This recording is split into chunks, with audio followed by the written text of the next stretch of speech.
un proyecto de intervenciones arqueológicas, tanto en los lugares que corresponden al periodo anterior a la conquista romana como en los enclaves de nueva planta creados posteriormente por Roma. Y dentro de este proyecto, pues estas dos ciudades, Iulióbriga y la ciudad romana que se enclava en la actual Camesa, constituyen, por así decirlo, los centros mayores de nuestro interés. Entonces, dicho esto, vamos a pasar a hablar de Iulióbriga. Bueno, hay que decir que también que este proyecto está dirigido por el profesor José Manuel Iglesias, de la Universidad de Cantabria, fue el impulsor del mismo. Bueno, Iulióbriga.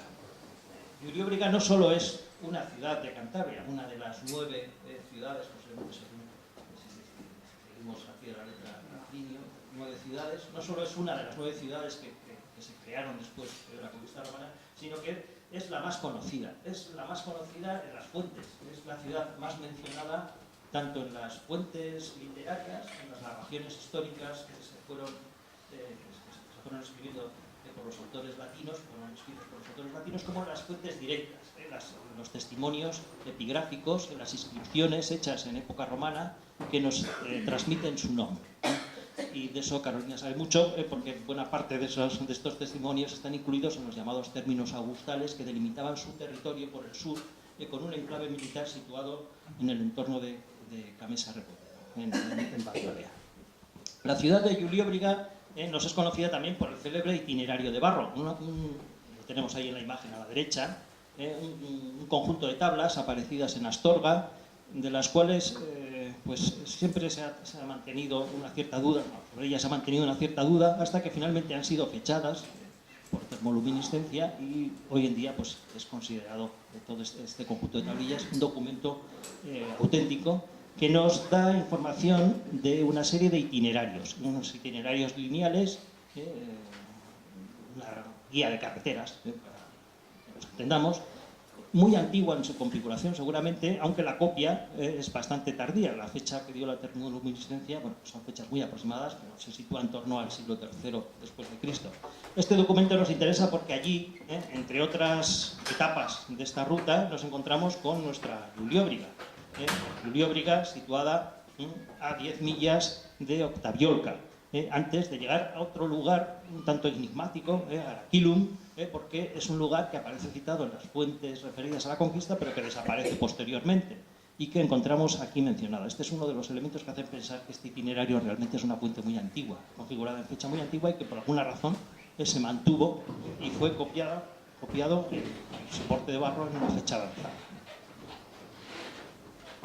Iulióbriga se sitúa, por tanto, en el centro, la parte central de esta ruta, que conduce al Cantábrico y que seguramente refleja también el paso de las legiones romanas. La reconstrucción de este itinerario nos permite comprobar que realmente sí que se sitúan estas etapas muy cercanas al emplazamiento que conocemos hoy de los campamentos militares de campaña, que se van localizando en el sur de Cantabria y en el norte de Palencia. Por lo tanto, el carácter militar de este itinerario, de la fuente original de este itinerario, parece bastante seguro.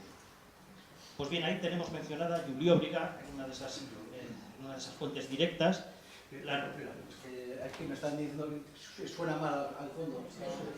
No hay ninguna posibilidad de que a ver si... Es que si no me lo... Es que no se acerca bien el micrófono. Cuando se le acerca se le oye, cuando no se le acerca bien. A ver, vamos a ver, poniéndomelo así.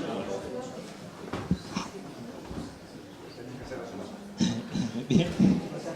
Esta ciudad que se menciona en las fuentes directas que se conservan de época romana se viene identificando con la actual Retortillo. Se trata de una identificación que remonta ya al siglo XVIII. El primero que llevó a cabo la defensa de la identificación de la ciudad con las ruinas halladas en Retortillo fue el padre Flórez.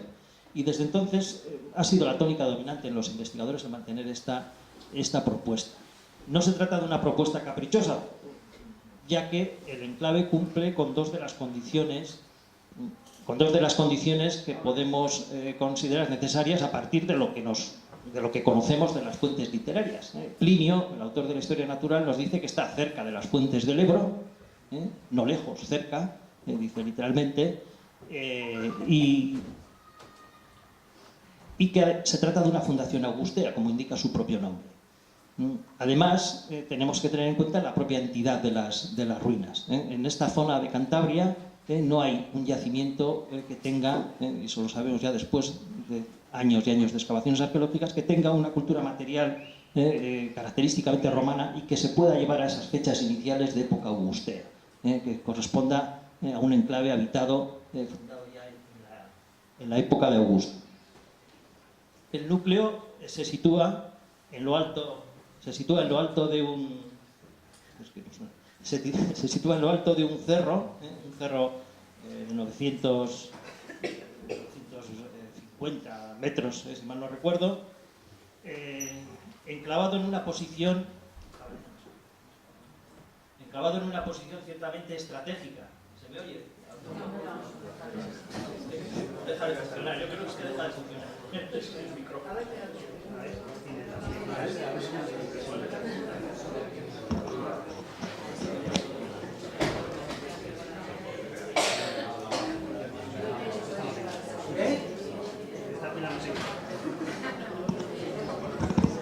¿No puede haber alguna pila?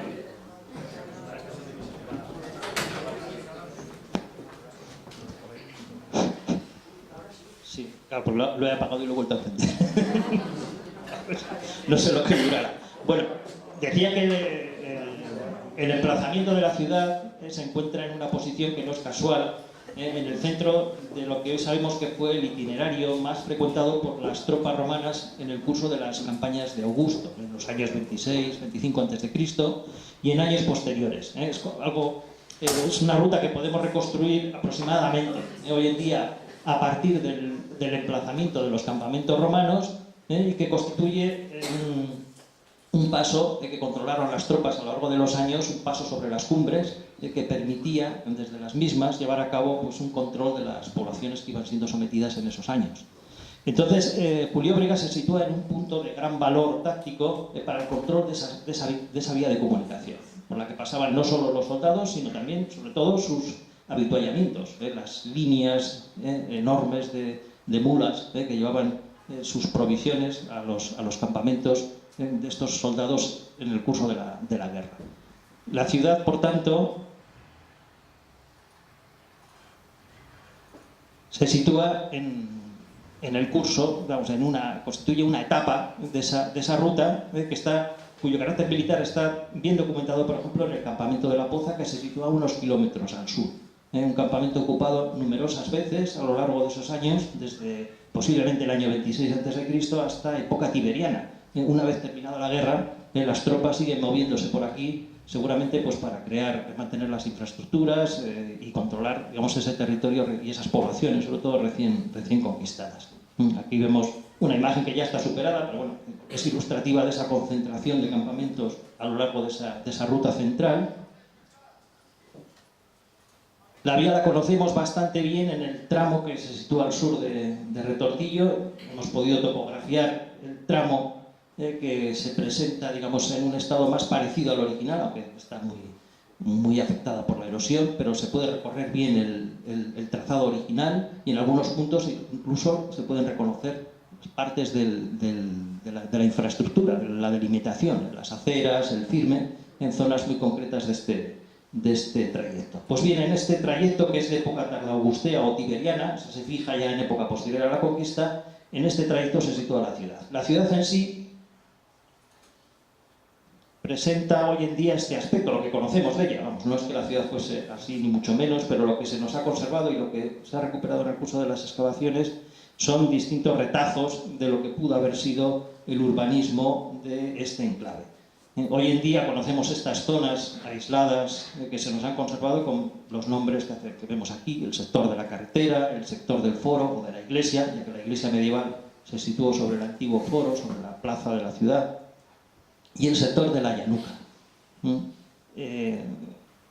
La ciudad, en su configuración, parece haber estado muy determinada por el trazado de la propia vía romana, que discurre en el tramo que corresponde al itinerario señalado por las tablas de barro, que corresponde aproximadamente a este trazado, a esta dirección. Y luego cuenta con una desviación que conduce a este otro sector de la ciudad, que es la Llanuca.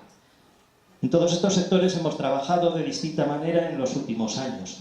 Las excavaciones arqueológicas se han centrado en el punto central del enclave, en la plaza, en el foro, pero también se han llevado a cabo labores de delimitación del enclave en el sector de la Llanuca, con una serie de prospecciones geomagnéticas en este sector, para comprobar la extensión de la ciudad hacia el norte. Se han realizado también labores de mantenimiento en todo el enclave, que han afectado igualmente a la Llanuca, y en el sector noroccidental, el sector de la carretera, se han llevado a cabo fundamentalmente labores de mantenimiento en la Casa de los Morillos.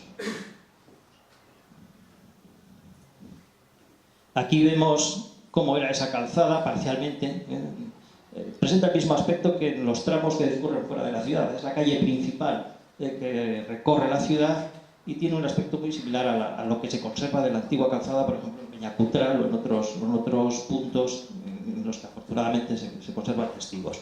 Es un vial hecho mediante la justaposición de estratos formados por cantos rodados, con una granulometría que va descendiendo a medida que nos acercamos al firme de rodadura, y luego que cuenta con unos márgenes, unas grandes piedras a los lados que contienen el relleno. En total unos 60-70 centímetros de relleno que permitía la circulación de vehículos, de carros, sin excesivos problemas durante esta época.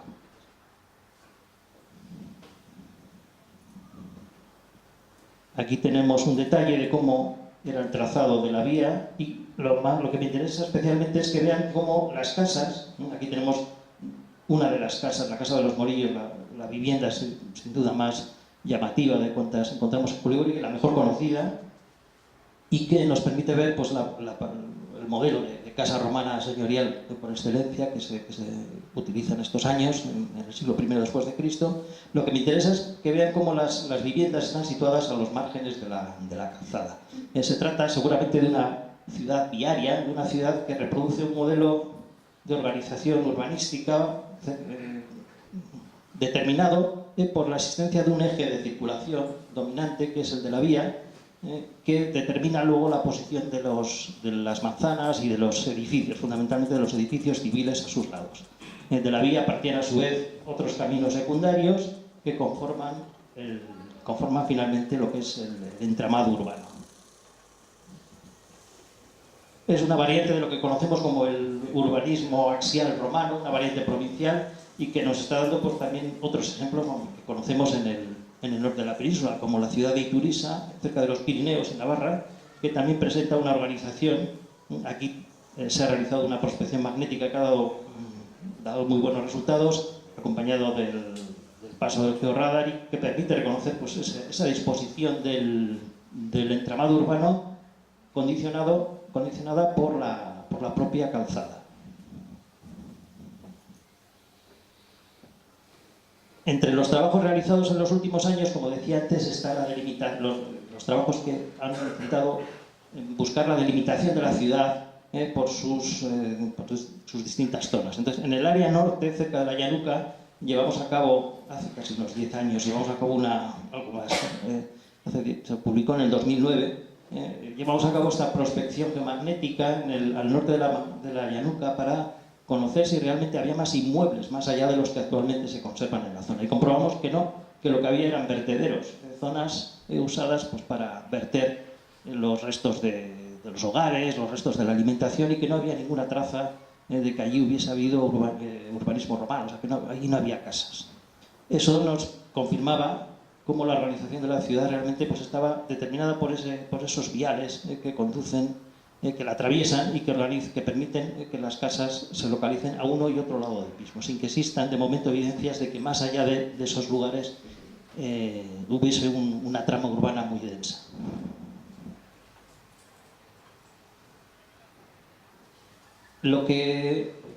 La zona realmente en la que se ha excavado no son estos sectores que he comentado, la Llanuca, la carretera norte, la Casa de los Morillos, sino que la zona en la que hemos trabajado realmente es el área del foro. El área del foro se sitúa bajo la iglesia de Santa María, la iglesia medieval actual del Retortillo, e incluye una plaza con una estructura, un gran podio en uno de sus extremos, que corresponde seguramente con casi total seguridad a un templo. Se trata de un modelo arquitectónico muy extendido en el mundo romano que no permite albergar muchas dudas sobre su identificación. Las excavaciones se han centrado tanto en el interior de la plaza, en la parte que ocupa la actual iglesia, en donde se ha podido reconocer una exedra, una estructura nueva en uno de los lados de la plaza, precedida seguramente de un área porticada, y también en el exterior, donde se han localizado, por un lado, el tramo de calzada que comentaba antes, y este edificio, que es posterior al foro, seguramente del siglo II después de Cristo, y que cumplió funciones artesanales. Es un edificio en el que se trabajó el hierro, y donde seguramente se realizaron, entre otras cosas, algunos de los morillos que se han conservado en la propia ciudad. Esa es una hipótesis que tenemos actualmente, pero que esperamos poder demostrar en el futuro. Bueno, en lo que se refiere al foro, esta es una reconstrucción hecha ya hace unos años que nos da una idea de cómo podía ser el aspecto de esta plaza en la zona de su remate, un pequeño templo y una plaza multiusos. Era una plaza en la cual pues, se reunía la población de este enclave, que no tenía mucha extensión, como mucho era de unas 20 hectáreas, unos cientos o 1000 personas a lo sumo, que podrían habitar seguramente este lugar, y sus dirigentes se reunían en este tipo de emplazamientos, en los cuales se rendía culto a Roma y también se celebraban, digamos, las reuniones políticas necesarias para la administración de la comunidad, de la pequeña ciudad a la que servía este tipo de edificios públicos. En el interior de la excavación realizada en la iglesia obtuvimos una información muy interesante sobre los momentos iniciales de la ciudad. Realmente la ciudad es augustea, pero lo que se nos conserva hoy en día corresponde a la época de mayor desarrollo de la romanización, a la época en la que más edificios de época de atribución romana tenemos en la península, que es la época de los emperadores Flavios y del siglo II después de Cristo. Realmente de las fases iniciales apenas tenemos información, y esa información la hemos podido parcialmente recuperar en las excavaciones del interior de la iglesia, ya que allí se han conservado estratos que corresponden a época anterior a la construcción del foro.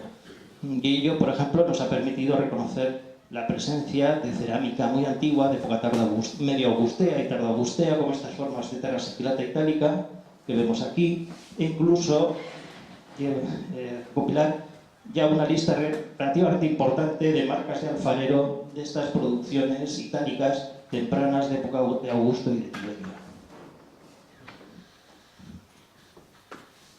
Si las excavaciones en el interior de la iglesia, en la zona del foro, de los estratos correspondientes a la época anterior a la construcción del foro, nos informan de esas fases iniciales, de esa romanización temprana del enclave, que no es muy frecuente en otros yacimientos arqueológicos de la actual Cantabria. En la zona exterior tenemos información precisamente de las fases más tardías, de las fases finales de la vida de la ciudad. En este edificio que veíamos antes, que se sitúa al norte del foro, de función artesanal, cuyas estancias vemos aquí algunas fotografías, aquí hemos obtenido materiales que corresponden a las fases de uso final de la ciudad, antes de que se derrumbasen los edificios y que se saqueasen sus materiales. Y entre las novedades, pues tenemos, por ejemplo, el hallazgo de las primeras evidencias claras, vemos aquí, de materiales tardorromanos, de terra sigillata hispánica tardía, de mediados del siglo IV después de Cristo en adelante, e incluso de piezas de adorno personal, como este aplique de pasta vítrea seguramente para un pendiente de esta forma, de una forma claviforme, que se fecha a finales del siglo IV después de Cristo. También tenemos alguna pieza más de adorno personal, como este anillo de contorno poligonal, que es muy típico de finales aparecen tesoros y en acumulaciones de orfebrería de finales del siglo III, inicios del siglo IV. O sea, tenemos ya un repertorio de formas cerámicas que no es muy amplio, pero que sí es significativo, que nos indica la existencia de una población seguramente pequeña en la ciudad, en una época para la que apenas teníamos datos hasta estas últimas campañas.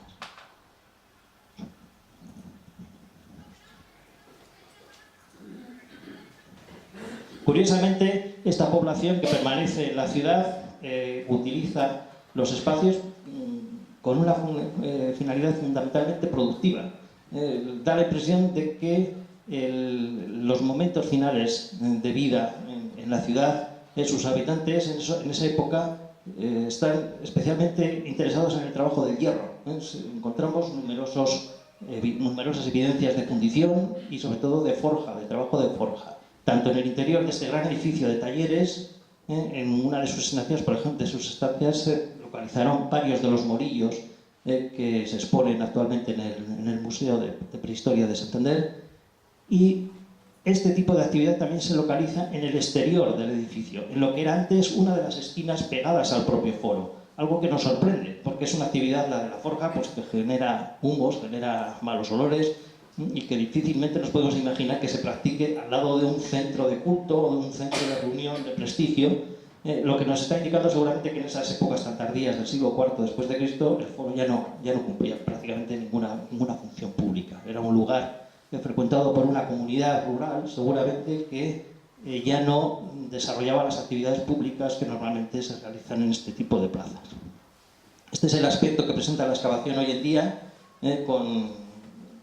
hemos localizado pues, los típicos elementos procedentes del saqueo del edificio, restos de columnas, sillares, que son extraídos para su utilización en otras edificaciones, y además también tenemos evidencias en esta esquina, en el propio exterior del foro, de la existencia de un trabajo de forja. Aquí en este hogar se han recuperado los subproductos típicos de la forja, escamas de hierro que saltan cuando se trabaja el metal, y además de numerosos objetos que corresponden a este hierro que corresponden precisamente a estos estratos tardíos.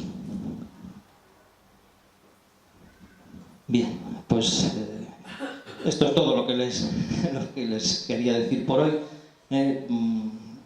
Quiero ser breve y entonces voy a dar paso a mi compañera para que les dé noticia de lo que sabemos de la segunda de estas ciudades romanas que se crean en Cantabria.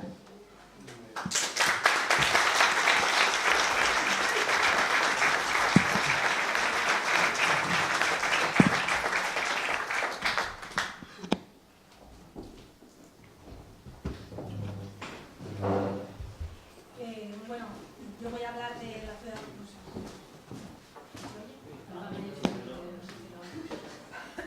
Ahora, bueno, mi compañero Juanjo ha hablado de la ciudad de Julióbrega, o mejor dicho, del núcleo urbano de Julióbrega. No hay que olvidar que una ciudad en época romana, Civitas, está conformada por un núcleo urbano y el territorio. Permítanme hablar un poquito de algunas de las inscripciones, un segundo, antes de volver a Camesa. Como digo, está conformada una ciudad, una Civitas, por un núcleo urbano y el territorio. En el caso de Julióbrega, conocemos que parte de ese territorio colindaba con parte del territorio de la Legio IV Macedónica, concretamente con los Prata. En los municipios de Valdeolea y de Valdeprado del Río se han encontrado 19 termini, mojones o hitos que indicaban la frontera entre estos dos territorios. Concretamente entre los Prata. Los Prata son pastos, como su nombre indica, para abastecer a los animales de la región, no solo caballos, mulas, y también les permitiría abastecerse de madera y otros recursos. Y colindaba con el Ager de la ciudad de Julióbrega. Con Ager quieren decir, el término latino hace referencia al territorio rural, el territorio que no tiene edificios, que no está construido, que se dedica al pasto o al cultivo. Entonces, estas inscripciones se erigen en época posiblemente agustea, que no tenemos ningún dato concreto en el texto, que todos son iguales, el texto, la forma cambia, pero el texto es siempre igual. Y la legión marcha en el 39 de nuestra era. Cuando marcha la legión no sabemos exactamente qué pasa con estas tierras, pero sí sabemos que ya a finales del siglo I, en época Flavia, ya podemos datar algunos de los edificios de Camesa Rebolledo que se sitúan en esta zona que vemos que, en torno a la cual encontramos todos estos hitos. El yacimiento de Camesa Rebolledo, mejor dicho, los yacimientos, porque vemos que se distribuyen los edificios que se han localizado en dos zonas concretas, el conventón en la localidad actual de Rebolledo y la cueva que pertenece a Camesa, como vemos se distribuyen en dos zonas.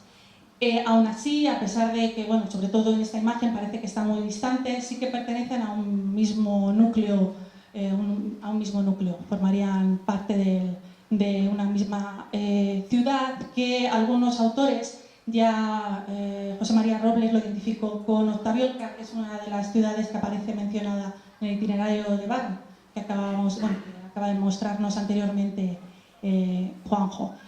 Octaviolca con doble T en principio, aunque algunos lo desarrollan con una C, pero bueno, estos son temas filológicos que escapan además al tema de hoy. Este yacimiento fue comenzado a excavar en los años 80 por García y Guinea.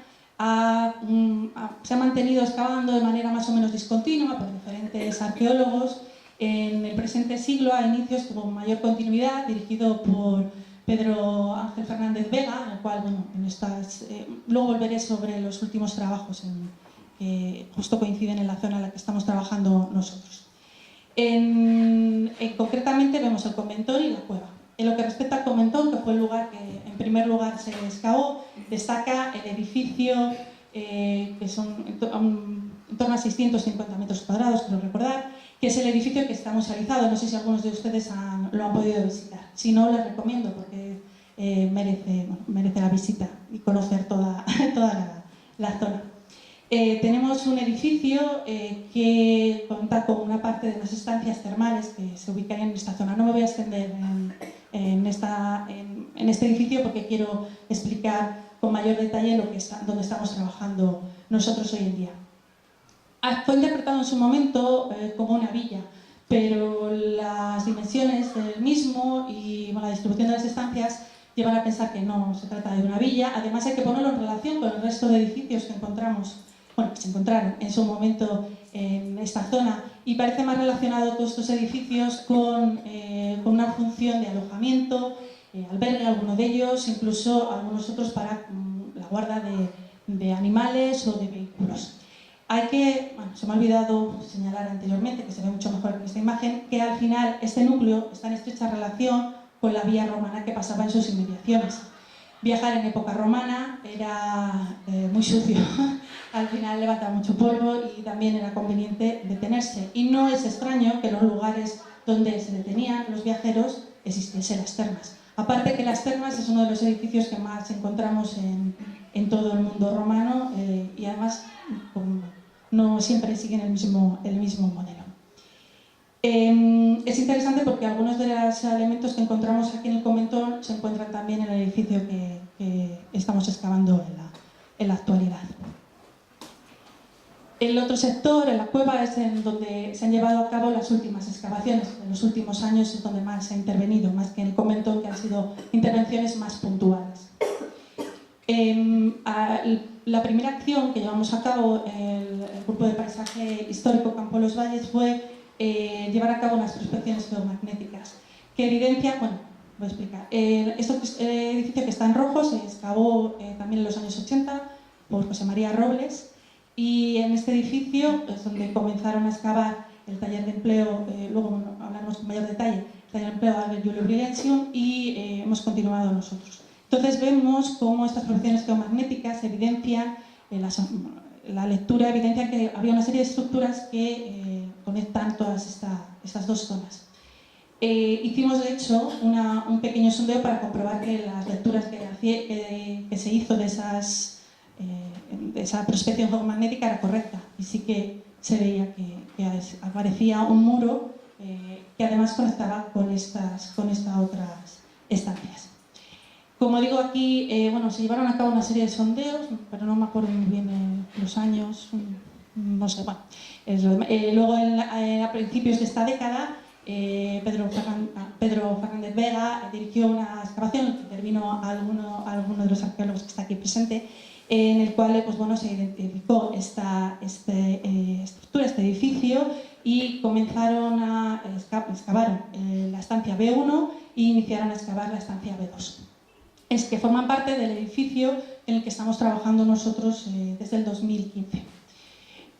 Vamos a detenernos un poco a explicar un poco la distribución de este edificio. Se trata de un edificio termal que tiene sólidos muros que posiblemente tuvo en algunas de las estancias cubiertas abovedadas. Además, los muros cuentan con argamasa, lo cual no siempre es habitual en este yacimiento. Por ejemplo, esta otra estructura, los muros no presentan argamasa. La primera estancia, que es esta B1, ya excavada, como he dicho, vemos todo este relleno de piedras. No debemos pensar que se trata de un derrumbe, se trata de un relleno, lo que llaman un estatumen, para rellenar sobre el cual luego se dispondría un suelo.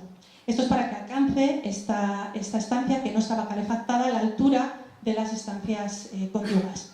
Debo insistir que tanto aquí como en otras zonas de este yacimiento se ha excavado siempre por debajo del suelo de uso.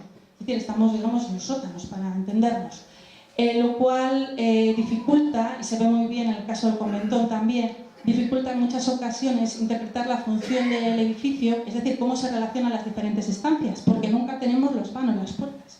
Entonces también, y se ve muy bien en la reconstrucción de los edificios que, por ejemplo, se encuentran fuera del conventón, no hay puertas, porque no sabemos dónde estaban ubicadas.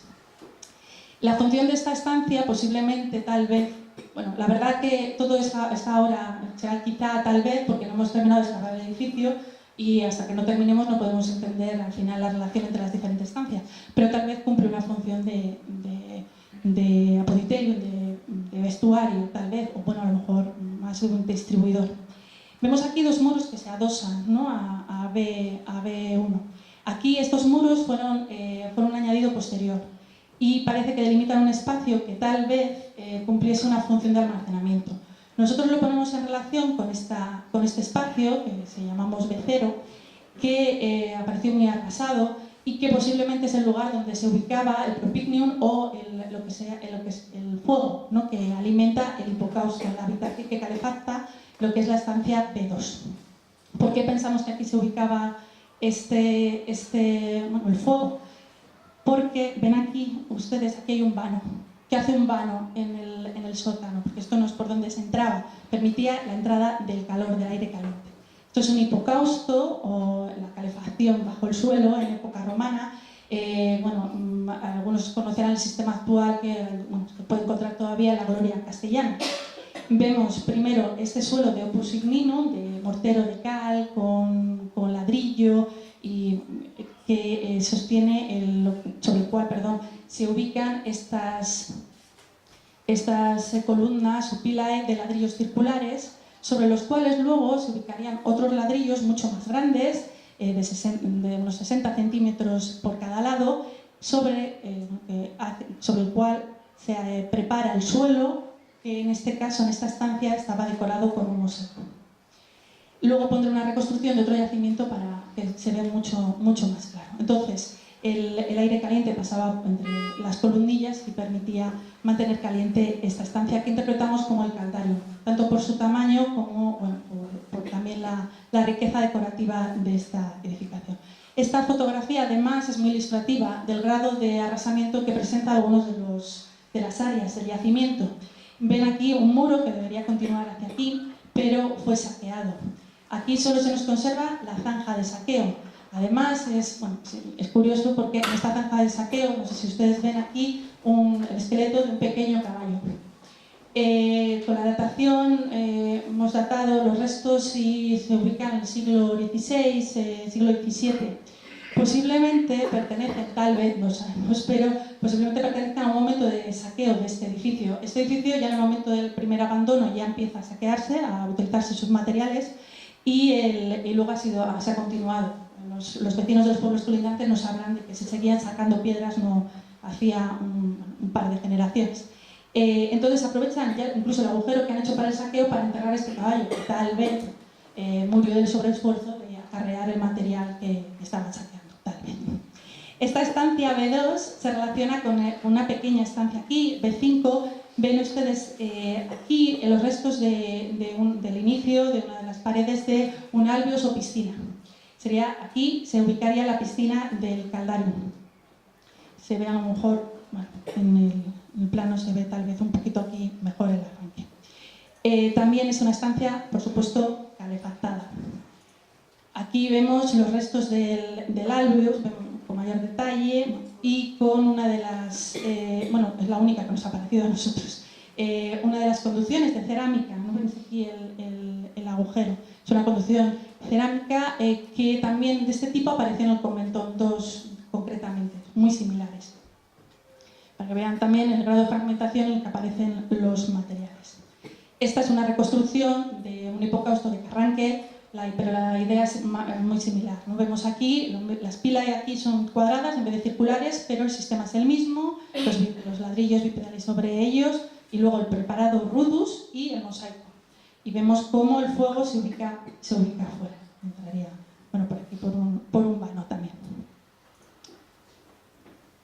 Aparte de estas dos estancias, tenemos otras tres calefactadas. En algunos casos se han conservado, como ven, también los ladrillos circulares o las improntas, incluso en algunos casos solo son las improntas, en otros, en cambio, han desaparecido. Pero tenemos este suelo, este opus ignimum, y no tiene sentido que se prepare este suelo de opus ignimum si no va a haber un hipocausto. En el caso de esta estancia, vemos todo este sector, digamos que estaba calefactado. Esta estancia, la B6, es interesante por su forma, de una forma hexagonal, tiene dos de las esquinas achaplanadas, se pueden ver, aquí está arrasado también, ¿no? Es el saqueo del muro, solo tenemos la zanja, no se nos ha conservado el muro. Y también permite ver muy bien cómo aquí la potencia estratigráfica, la tierra que cubre el yacimiento, aquí disminuye, y la acción del arado a lo largo del tiempo ha sido mayor, y entonces el suelo que se conserva aquí perfectamente, sobre el que apoyaba el hipocausto, aquí ya se ha perdido, y solo tenemos los niveles iniciales del preparado, ¿no? Y progresivamente se va perdiendo. Ya a medida que vamos avanzando encontramos en muchas ocasiones solo las primeras hileras del arranque del muro. Esto dificulta también la aparición de materiales, luego hablaré sobre algunos de los que nos han aparecido. La estancia ya B12, que es donde ya nos estamos centrando este año, en este caso ya parece que estamos en la sección fría, ¿no? Las termas funcionan igual que los balnearios. Hoy en día tenemos las estancias calientes, templadas y frías. Y aquí parece ya no tenemos este suelo preparado para el hipocausto, sino un relleno en algunas ocasiones de piedra, que parece que también para luego preparar el suelo, que sería la zona fría. Y nos queda hablar de lo que parece un pasillo, pero en verdad no lo era. En origen estaba al exterior, porque este muro, si ven, se adosa al muro de B1 de nuestro edificio termal. Es una reforma posterior. Esta zona era exterior en un inicio y luego deja de serlo. Los trabajos, de hecho, este año nos centramos, como luego veremos, en todas estas zonas para entender un poco lo que ocurre también en el exterior. Como han visto las imágenes, aparecen, es muy arrasado, aparece poco material. También eso se explica por el tipo de edificio en el que estamos, que es un edificio no doméstico, por lo tanto el material también va a ser más escaso. Pero al estar también en niveles tan bajos, también hace que aparezca poco material. Ha aparecido especialmente en B11, donde hemos encontrado algo de terra sigilata, hierro, vidrio, y en B2. El material que encontramos aquí permite datar el edificio en el siglo II y III, que coincide también con el sistema decorativo. Tanto en todo el yacimiento coinciden más o menos las cronologías. Los edificios más antiguos, que se ha alargado, pertenecen a época Flavia, es decir, a finales del siglo I después de Cristo, y luego la mayoría de los edificios, de los otros edificios, de los materiales que aparecen, se circunscriben al siglo II y siglo III. Tal vez en algunos casos incluso se pueda postergar al siglo IV. En la estancia B2 encontramos los materiales más llamativos, que son mosaico y pintura. Aquí, para que vean cómo aparecía, tenemos, para que se hagan una idea de la fragmentación, tenemos muchas piezas de un puzzle, pero no tenemos ni la mitad de esas piezas, lo que dificulta que intentamos reconstruir cómo era esa decoración. ¿Por qué este grado de arrasamiento? Porque no solo se aprovechan las piedras, sino esos grandes ladrillos sobre los que se asentaban sobre estas columnillas, esos bipedales también se llevan, era un material también muy apetecible para ser aprovechado. Entonces encontramos algunos fragmentos de mosaico, son pequeños fragmentos, que incluimos alguna decoración geométrica y lo que parece ser también la piel, un lomo de un animal, tal vez un leopardo. Pero debemos pensar que la temática posiblemente sea una temática marina, porque estamos en unas termas. Tal vez un leopardo marino que acompañaba a las nereidas, ¿no? Esas ninfas marinas. Es una probabilidad, pero tenemos pocos elementos. También aparecieron fragmentos de pintura, como pueden ver aquí. Son pequeños fragmentos que aquí es más fácil. Hemos intentado hacer una reconstrucción de cómo era el sistema decorativo en base a pesar de ser pequeños los fragmentos, estudiamos cómo están orientados, cómo se pinta, cómo están orientados, miramos otros paralelos, por supuesto, y también es importante ver el preparado, la parte de atrás, porque siempre nos fijamos en la decoración, ¿no? Que es lo llamativo, pero es interesante ver también la parte de atrás, porque no es lo mismo el preparado que va en la parte de abajo, en la parte media o en la parte de arriba. Cuanto más alto, más ligero tiene que ser. Y también en la parte de abajo tiene que ser un preparado que permita una mayor impermeabilización relativa, porque está en mayor contacto con una zona húmeda, ¿no? Entonces eso explica que también el preparado sea diferente. Y lo que hace que unos fragmentos los ubiquemos en una zona u otra. Se trata de una... Olvidémonos de una pintura del siglo II, olvidémonos de esa decoración pompeyana, ¿no? Que siempre podemos ver. Es una decoración de fondo blanco, mucho más sencilla. En la parte inferior tenemos un zócalo. Este tipo de decoración es muy habitual en todos los periodos en el Imperio y concretamente en la península ibérica. Es lo que se llama imitación de granito. Si se fijan, es un fondo gris y manchas de pintura roja y negra. No sabemos cuál es la altura del zócalo porque no ha aparecido junto a las paredes. También los fragmentos que nos aparecen, como muchos, son de 20 centímetros. Entonces también es difícil saber la altura exacta. En algunos de estos fragmentos vimos que había una serie de trazos oblicuos, lo que lleva a pensar que presentaría algunos elementos geométricos, tal vez rombos, como hemos puesto aquí en esta reconstrucción. La parte media, la parte principal de la pared, está conformada por estos recuadros o paneles delimitados en negro o rojo. En su interior parece que no hay decoración. La decoración se centra en estos espacios entre los paneles, estos interpaneles. Vemos estas bandas rojas mucho más anchas, en el interior de los cuales encontramos decoración vegetal. Aunque este tipo de motivo decorativo es lo que se llama el candelabro, pero muy esquematizado. Como ven, es vegetal, ¿no? Es una especie de sombrilla vegetal. También otros elementos vegetales que tal vez se ubicarían aquí o en otra zona, no estamos totalmente seguros. Hay también otra serie de fragmentos con una serie de líneas, que el problema es que aparecen muy pocos y no sabemos exactamente. La parte de arriba posiblemente sea blanca, y tal vez con alguna decoración en rojo. Los elementos más ligeros son sobre todo decorados en rojo, en blanco, perdón. Aparece pintura en otras estancias, pero no en la cantidad que aparecen en B2. Lo que sí que podemos observar es el repintado en algunas estancias. Si se fijan, aquí tenemos lo que es una primera etapa de fondo blanco, coincide con lo que hemos visto en B2. Luego hay que reformar, se vuelve a poner otro preparado de mortero, ¿no? En esta ocasión con mayor cantidad de arena que en el preparado anterior, y tiene en este caso tonalidad más azul, ¿no? Y hay un tercero en este caso. Claro, es una zona muy húmeda, estamos hablando de termas, entonces sería factible que a lo largo del tiempo hubiese que decorar. La pintura que acabamos de ver se data en el siglo II, es muy característica de las provincias hispanas y galas. El mosaico, en cambio, del siglo III. Entonces parece que ahí en algún momento de uso se decide reformar, entonces cuando se realiza el mosaico y una reforma en algunas de las estancias de las pinturas. Tal vez coincida con ese añadido que hemos visto que reforma el exterior, tal vez, no lo sabemos, todavía hay que estudiar. Esta es una ortofoto en que se ubican las diferentes estancias y aquí vemos dónde estamos trabajando este año. Este año estamos trabajando en lo que, viendo a ver si podemos documentar cómo avanza este edificio, que como ven es de tendencia lineal, que tal vez aquí, como digo, se ubican las estancias frías, que es lo que parece.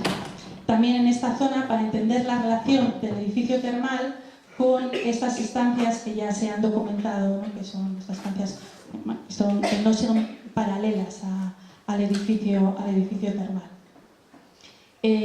Bueno, estamos todavía en proceso, poco podemos adelantarle. Siguen apareciendo muros, muy poco material, una pena. Y bueno, vemos en definitiva que en Camesa se trata también de un núcleo urbano. Eso sí, claro, hoy tenemos una visión un poco más escasa de cómo era el urbanismo de esta ciudad, pero parece que es un poco más disperso, que en el caso de... Parece que hay un vacío en algunos entre los dos puntos, entre el convento y la cueva, pero todavía bueno, queda mucho por trabajar en este yacimiento. Como ha dicho anteriormente Juanjo, se integra en un proyecto en el que también trabajamos, hacemos inspecciones también en los campamentos de la Poza y el Cincho, y en otro momento, bueno, y continuamos trabajando todavía. Si se quieren acercar, tanto mañana, permítame un poco de publicidad, mañana y pasado hacemos jornada de puertas abiertas en la excavación, final del verano de agosto, aunque nosotros seguimos trabajando en septiembre. Si se acercan, también les atenderemos encantados. Muchas gracias.